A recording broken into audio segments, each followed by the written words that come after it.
حلقة روشتة للحاسد اللي عرف نفسه إن هو حاسد أو صاحب العين، سواء عرف أو ما عرفش. هذه الأوراد لا بد أن نواظب عليها سواء عرفنا أو ما عرفناش. اللي هي أولا الفاتحة، آية الكرسي، الإخلاص والمعوذتين، بسم الله أرقيك من كل ما يؤذيك، من شر كل نفس أو عين حاسد الله يشفيك، أعوذ بكلمات الله التامة من كل شيطان وهمة ومن كل عين لامة.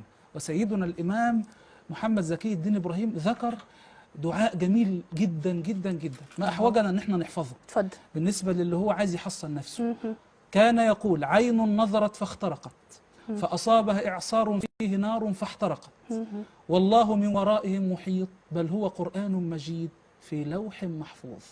نبدأ بالبسملة ونقول الدعاء ده، وهذا دعاء مجرب لحفظ الإنسان من العين الحاسدة ومن الحسد ومن الآفات التي يعني قد تصيب الإنسان. ونعم بالله ونعم بالله.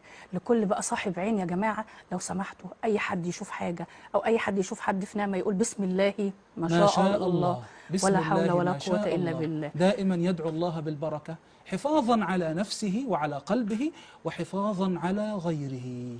ونعم بالله ونعم بالله.